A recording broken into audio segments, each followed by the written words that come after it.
வணக்கம் நேர்களே, அறுசுவை நேரம் நிகழ்ச்சியில் உங்களை சந்திக்க மிக்க மகிழ்ச்சி.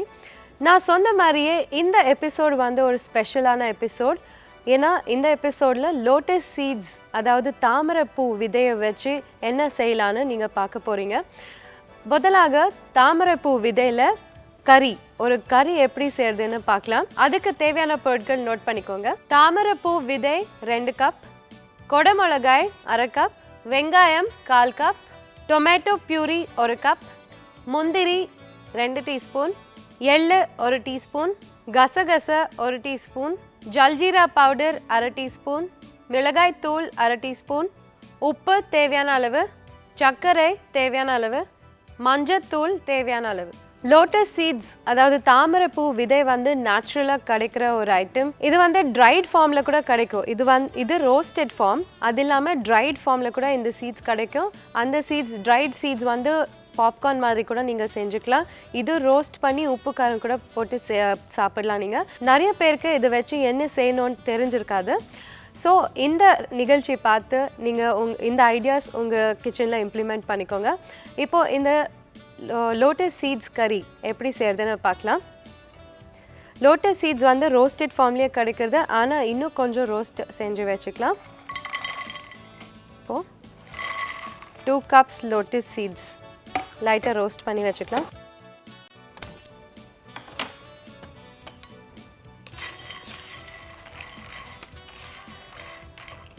இது வந்து கிரேவியில் இப்படியே போட போகிறோம். அது அழகாக ரவுண்டாக தெரியும் கிரேவியில். இது அப்படியே போட்டோன்னா ஃபுல்லாக சோக் ஆகி அது துண்டு துண்டாகிடும். ஸோ அதனால் கொஞ்சம் ரோஸ்ட் அப் பண்ணோன்னா அந்த அவுட்டர் லேயர் வந்து கொஞ்சம் கொஞ்சம் ஹார்டாக இருக்கும்.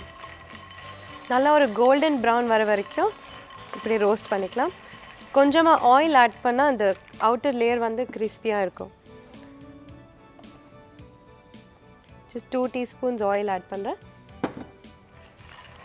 இந்த லோட்டஸ் சீட்ஸ் பார்த்திங்கன்னா ரொம்ப வர்சடைலான ஒரு இன்க்ரீடியண்ட். இது வந்து நீங்கள் சோக் பண்ணி நிறைய சூப்ஸில், கரீஸில் எல்லாம் ஆட் பண்ணிக்கலாம். கார்ன்ஃப்ளவர் பேஸ்ட் பதிலாக லோட்டஸ் சீட் பேஸ்ட் கூட நீங்கள் ஆட் பண்ணலாம், ஒரு திக்கனிங் ஏஜென்ட்டாக. இது வந்து அப்படியே சாப்பிட்டு பார்த்தா டேஸ்ட்லெஸ்ஸாக இருக்கும். ஸோ அது ஒரு அட்வான்டேஜ். எந்த விதமான டிஷ்ஷஸ்லேயும் நீங்கள் பயன்படுத்திக்கலாம். இதில் பார்த்தீங்கன்னா ப்ரோட்டீன் கிடைக்கும், உங்களுக்கு ஃபாஸ்பரஸ் கண்டென்ட் இருக்குது, மெக்னீஷியம் கண்டென்ட் இருக்குது. ஸோ ரொம்ப ஹெல்த்தியானது, பிகாஸ் இட் இஸ் நேச்சுரல். அது இல்லாமல் டைஜஷன் கூட கொஞ்சம் ஹெல்ப் செய்யும் இது. அது இல்லாமல் டயரியா இருந்தால் இது சாப்பிட்டா ஸ்டாப் ஆகிடும் கண்டிப்பாக. இது ஒரு டயட் ஸ்நாக்காக கூட நீங்கள் செஞ்சு சாப்பிடலாம். இதே மாதிரி ரோஸ்ட் பண்ணிவிட்டு இதுக்கு உப்பு, காரம், கொஞ்சம் சாட் மசாலா, தேவைப்பட்டால் லெமன் ஜூஸ் ஆட் பண்ணால் ஒரு ஸ்நாக் ஆகிடும். ஸோ இது ஒரு டயட் ஸ்நாக்கை நீங்கள் சாப்பிடலாம். இது நல்லா ரோஸ்ட் ஆகிடுச்சு. இப்போது இது ஒரு பவுலில் ஆற வச்சிடலாம். பவுலில் போட்டு லோட்டஸ் சீட் கறி பேஸ் இப்போ செய்ய போகிறோம். அதுக்கு முன்னாடி ஒரு சின்ன பிரேக்.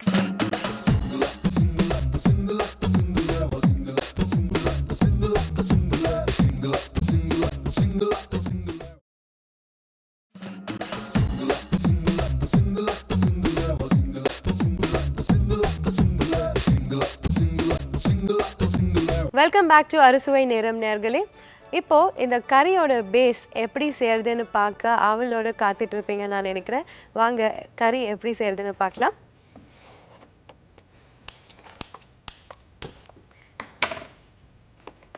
முதல்ல ஒரு நான்ஸ்டிக் பேனில் கொஞ்சமாக எண்ணெய் போட்டு ஆனியன், கேப்சிகம் ஃப்ரை பண்ணிக்கலாம். ஜஸ்ட் 1/2 கப் ஆனியன்,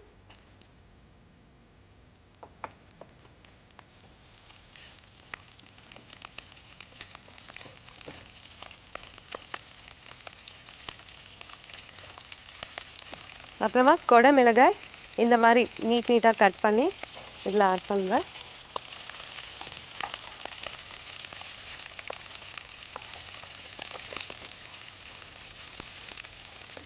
ரொம்ப சிம்பிள் செய்முறை பார்த்தீங்கன்னா ரொம்ப சிம்பிள். அப்புறமா ஃபாஸ்ட்டாக இது பண்ணிடலாம். இது ஸ்டாக் நீங்கள் வீட்லேயே வச்சு ஸ்டாக் இருந்ததுன்னா ஈஸியாக பண்ணிடலாம். இது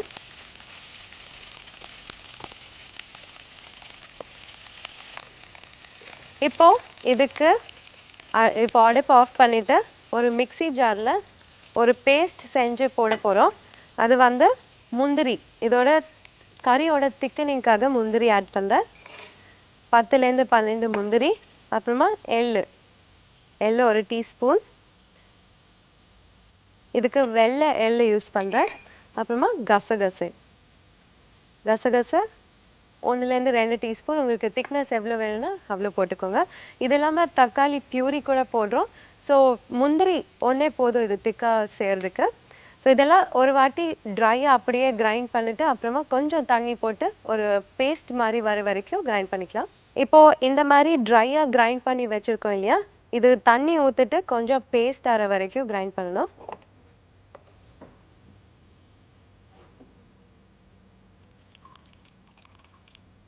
இப்போது இது தண்ணி போட்டு அரைச்சி வச்சுருக்கேன். நல்லா ஸ்மூத்தாக இருக்குது பாருங்கள். இந்த மாதிரி பேஸ்ட்டாக வரணும். இது வந்து இப்போது இதில் ஆட் பண்ணுறேன். கொஞ்சமாக ஒரு அந்த ரா ஸ்மெல் போகிற வரைக்கும் ஜஸ்ட் 1 or 2 minutes ஃப்ரை பண்ணணும்.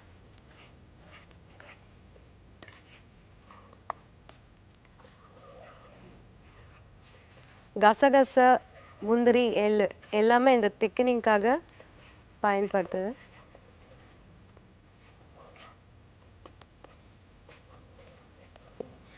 இப்போது டொமேட்டோ பியூரி ஆட் பண்ணுறேன். Tomato பியூரி 1 cup.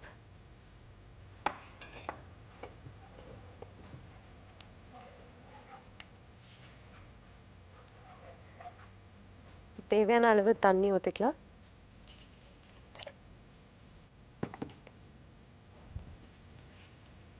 இப்போ இதுக்கு தேவையான மசாலா பவுடர் எல்லாம் ஆட் பண்ணலாம். முதல்ல உப்பு,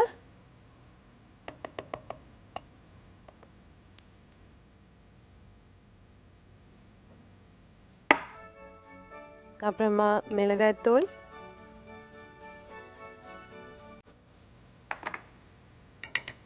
மஞ்சத்தூள்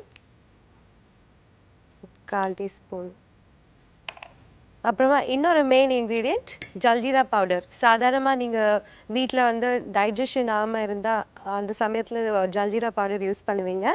அந்த ஜல்ஜீரா பவுடர் இந்த கறியில் யூஸ் பண்ணுறேன். வேறு எதுவுமே இல்லை இந்த கறியில் மசாலா பவுடர் பார்த்தீங்கன்னா, இந்த ஜல்ஜீராவே நல்ல டேஸ்ட் கொடுக்கும் இதுக்கு. ஆக்சுவலாக நான் இஞ்சி பூண்டு கூட போடல இதில்.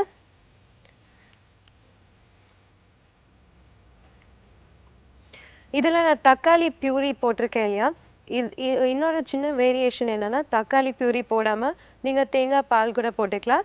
அதே மாதிரி இந்த மிளகாத்தூள், மஞ்சத்தூள் எல்லாம் இல்லாமல் க்ரீன் சில்லிஸ், அதாவது பச்சை மிளகாய் எல்லாம் போட்டுக்கலாம். ஸோ கறி ஒயிட்டாக இருக்கும் உங்களுக்கு.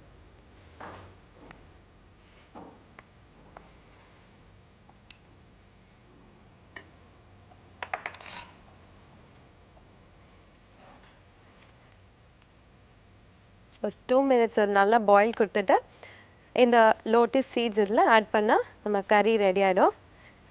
இது வந்து சப்பாத்தி, நான் அந்த மாதிரி ப்ரெட்ஸில் நீங்கள் தொட்டி சாப்பிடலாம். இப்போது இதில் தக்காளி பியூரி போட்டிருக்கோம், அப்புறமா ஜல்ஜீரா பவுடர். ஸோ ரெண்டுமே ரொம்ப புளிப்பாக இருக்கும். அது பேலன்ஸ் பண்ணுறதுக்காக கொஞ்சமாக சர்க்கரை ஆட் பண்ணுறேன். ஜஸ்ட் கொஞ்சம்.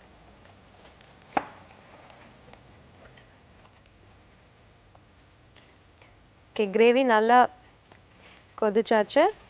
அப்புறமா நம்மளுக்கு தேவையான கன்சிஸ்டன்சி கூட வந்தாச்சு. இப்போ அடுப்பு ஆஃப் பண்ணிவிட்டு இந்த லோட்டஸ் சீட்ஸில் இதில் சேர்க்க போகிறோம். தேவையான அளவு சேர்த்துக்கலாம்.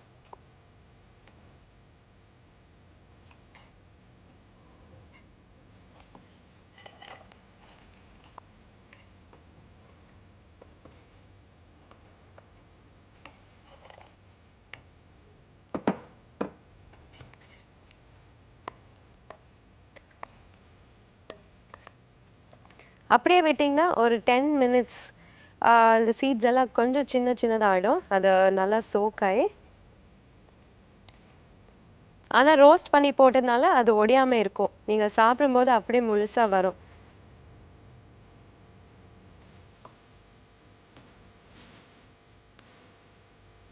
ஓகே, இதை ஒரு சர்விங் பவுலில் இப்போ மாற்றிக்க போகிறேன்.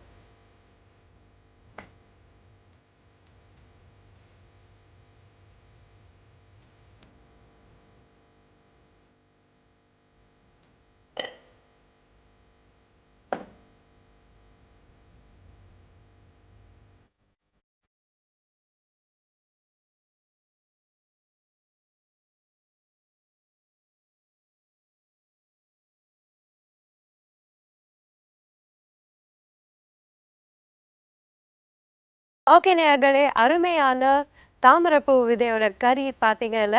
இப்போ இதுக்கான ஒரு சின்ன ரீகேப் பார்த்துக்கோங்க. முதல்ல தாமரைப்பூ விதைய ரோஸ்ட் பண்ணி வச்சுக்கோங்க. அதுக்கு பிறகு ஒரு பேன்ல ஆயில் போட்டு வெங்காயம், குடமிளகா ஃப்ரை பண்ணி வச்சுக்கோங்க. ஒரு மிக்ஸி ஜார்ல முந்திரி, எள்ளு, கசகசை போட்டு தண்ணி ஆட் பண்ணி ஒரு பேஸ்ட் ஆகிற வரைக்கும் கிரைண்ட் பண்ணி வச்சுக்கோங்க.